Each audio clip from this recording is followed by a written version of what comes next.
Hai guys, balik lagi sama gue. Setelah kita tahu kalau GJLS ini bakal bikin film, menurut gue ada satu masalah yang cukup krusial buat film ini. Dan posisi ini bakal punya tugas berat dan beda dari film-film komedi sebelumnya. Yes, bener banget. Komedi konsultan. Apa sih komedi konsultan itu? Komedi konsultan ini bertugas untuk memaksimalkan komedi dari sebuah film.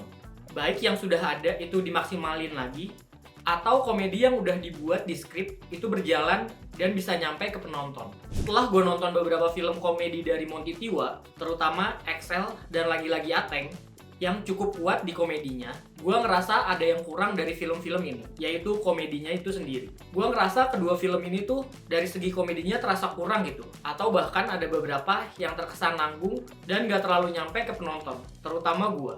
Sorry Pak Monty Tiwa. Di sisi lain, GJLS pun punya komedi yang cukup liar. Terlebih, Hifzi dan Rispo yang bisa benar-benar absurd komedinya. Rigen pun mengakui kalau kedua kawannya ini punya selera komedi yang agak aneh. Kayaknya kita sih butuh tuh emang yang bisa ngejagain juga sebenarnya komedinya. Karena ini Rispo sama Hifzi itu kalau udah liar banget bener dah. Ide-idenya pas kita pas kita brainstorm aja, ntar kita bikin begini. Wah anjing lah, ini gue udah ngebayangin. Wah. Maka komedi konsultan di film ini punya tugas yang cukup berat, menyatukan pemikiran Pak Monty Tiwa dan GJLS. Atau bisa jadi komedi konsultan ini harus memagari pemikiran Hifzi dan Rispo yang liar agar tidak keluar dari benang merahnya. Jadi mari kita bahas siapa yang kira-kira bakal jadi konsultan komedi di film GJLS The Movie ini. Yang pertama ada Awe yang menjadi pilihan dari GJLS. Setelah sukses dengan konsultan komedinya di film agak lain, Awe pun menjadi pilihan utama dari cast GJLS. Namun sayangnya dikabarkan jadwal Awe yang cukup padat, jadi kemungkinan Awe bukanlah orang yang menjadi konsultan komedi di film GJLS. Erwin pun sempat disebut oleh Rigen di channel Kax Production.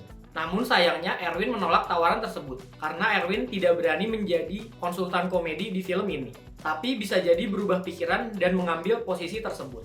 Selanjutnya ada Arif Brata. Setelah menjadi konsultan komedi di film Kakak Bos, Ari Kriting sempat menawari Arif Brata untuk menjadi komedi konsultan di film GJLS The Movie. Namun, Rigen tidak menggubris pernyataan tersebut. Arif Brata. Erwin gak berani, Arif Brata.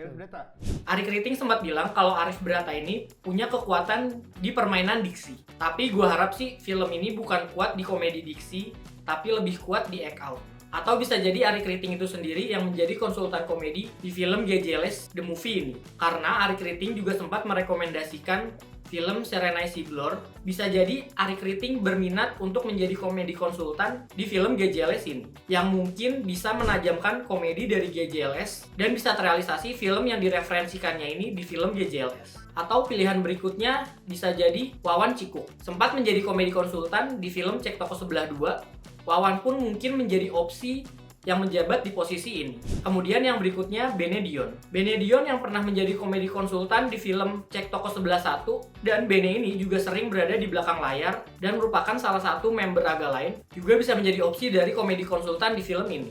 Kemudian selanjutnya ada Ardit Erwanda yang sempat menjadi komedi konsultan di Star Syndrome. Bisa jadi dialah yang menjabat. Atau bahkan mungkin bisa jadi Rigen yang menjadi komedi konsultan di film ini. Karena dia sudah tahu cara berpikirnya Rispo dan Hifzi, bisa jadi dia juga menjabat sebagai pemain sekaligus komedi konsultan yang juga bisa membatasi gaya komedi dari teman-temannya ini. Atau mungkin ada stand up komedi lain yang akan menjabat di posisi ini, yang bisa menjaga komedi dari Rispo dan Hifzi. Namun komedinya juga bisa tetap tersampaikan ke penonton. Jadi kita tunggu saja siapakah yang akan duduk di posisi komedi konsultan di film GJLS The Movie ini. Menurut kalian siapa orang yang cocok duduk di posisi komedi konsultan di film GJLS The Movie ini? Tulis di kolom komentar ya. Let's discuss.